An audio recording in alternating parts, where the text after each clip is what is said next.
జగన్ ఈ మధ్య ఇప్పుడు చూపిస్తున్న ప్రేమలో మీకు ఏమైనా ఉందా? అసలు నిస్వార్థంగా పనిచేస్తున్నాడే ఆ బిడ్డను పాడు చేయాలని మీరు చూస్తున్నారు.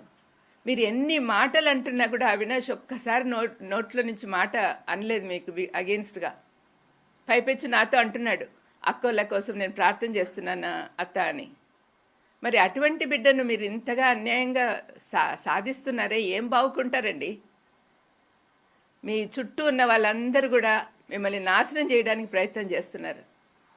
ఆ ఊబిలోకి పోవద్దండి. శత్రువులందరూ ఏకమైనారు, జాగ్రత్త. మీరు నాశనం అయిపోతారు. మీరు మంచి మనసుతో మీ మనసు మార్చాలని దేవుణ్ణి కోరుకుంటూ ఉన్నాను. మీకోసమే ప్రార్థన చేస్తున్నా. జగన్కు భద్రత కావాలని, అవినాష్ను గురించి మీకు కోపం లేకుండా పోవాలని ప్రార్థన చేస్తున్నా. నా ప్రార్థన దేవుడు తప్పనిసరిగా ఆలకిస్తాడని నమ్ముతూ ఉన్నా. మీకు అసలు దైవ భయమే పోయింది. మా దేవుడు అంటే భయభక్తులతో పెంచారు మీ తల్లిదండ్రులు. ఇప్పుడెందుకు ఇలాగ తయారయ్యారు? ఆలోచించుకోండి. ఏ ఉద్దేశంతో ఈ రకమైనటువంటి వ్యాఖ్యలు ఇస్తున్నారు అనుకోవాలి? షర్మిల కానీ లేకపోతే సునీత గారు కానీ కోర్టుల చుట్టూ వెళ్ళడం, లేకపోతే అవినాష్ రెడ్డిని వైఎస్ జగన్మోహన్ రెడ్డి టార్గెట్ చేయడానికి ఏమైనా ఇంటెన్షనల్ ఎజెండా ఏమైనా ఉందా పర్సనల్గా? మాకైతే ఏం కనపడడం లేదండి. ఎందుకు అట్లా చేస్తుందో మాకు అర్థమే కావట్లేదు. ఈ ఆస్తులు గొడవ అంటారా? మీకు అందరికీ తెలిసిందే, ఈడీలో ఉంది. ఈడీ నుంచి రిలీజ్ అవుతానే ఇస్తానని చెప్పాడు జగన్. అందరికీ తెలిసిన విషయమే కదా. మరి ఎందుకు అంత కోపం పెంచుకుంటా ఉందో తెలియదండి.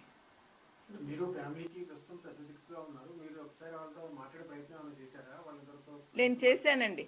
మీ జీవితాలు పాడు చేసుకుంటున్నారమ్మా, this is not the correct way అని చెప్పినప్పటి నుంచి నాతో మాట్లాడడం మానేశారండి.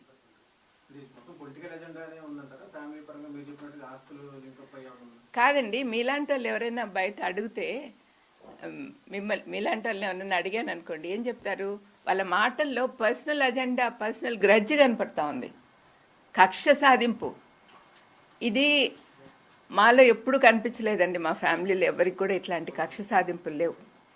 మరి ఎందుకు ఆ పాపకు వచ్చిందో నాకు తెలియదండి.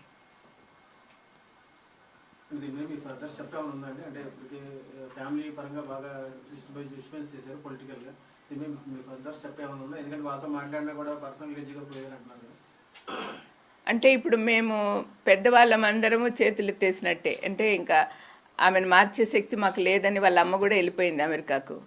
ఇంకా మిగతా పెద్దోళ్ళు, నాతో పాటు తమ్ముళ్ళు కానీ, మా పెద్ద వదిన కానీ, వీళ్ళందరూ కూడా మాట్లాడడానికి అశక్తులుగా ఉన్నారు. ఎందుకంటే ఎట్లా చెప్పిన మాట వినదు, ఎందుకులే అన్నట్టుగా. కానీ దీనివల్ల రాష్ట్రం నాశనం అయిపోతుంది, ప్రజలంతా బాధపడుతున్నారు. నేను ఎప్పుడు పేదోళ్ళ పక్కన తిరుగుతూ ఉంటానండి, పేదోళ్ళ మధ్యలో. వాళ్ళ బాధలు చూశాను నేను, వాళ్ళు ఎంత కష్టపడుతున్నారో చూశాను. ఈ 5 సంవత్సరాల నుంచి కోవిడ్ టైంలో కానీ, కోవిడ్ తర్వాత కానీ ప్రజలు ఎంత ధైర్యంగా నిద్రపోతున్నారంటే అది కేవలం జగన్ ప్రభుత్వం వల్లనే. మరి ఇలాంటప్పుడు ఈ పిల్లలు ఇద్దరు వచ్చి ఇంత నాశనం చేస్తుంటే, శత్రువులతో ఒకటయ్యి ఎంత బాధగా ఉంటుందో మీరే ఆలోచించండి.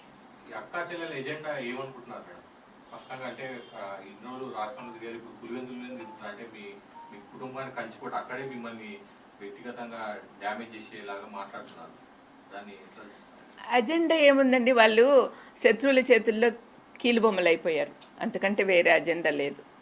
వాళ్ళకి డబ్బులు బాగా ఇస్తా ఉన్నారు అన్నారో అనుకుంటున్నారో, లేకపోతే పదవులు ఇస్తామంటున్నారో, లేకపోతే ఇంకా ఏం చేస్తున్నారో నాకైతే తెలియదు. కానీ వరల్డ్లీ బెనిఫిట్సే వాళ్ళు కోరుకుంటున్నారు.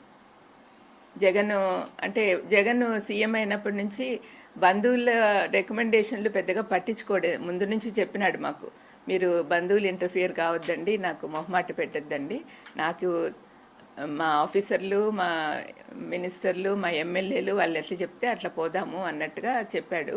అందుకని వాళ్ళకి పనులు కావట్లేదని కోపం పెట్టుకున్నారు.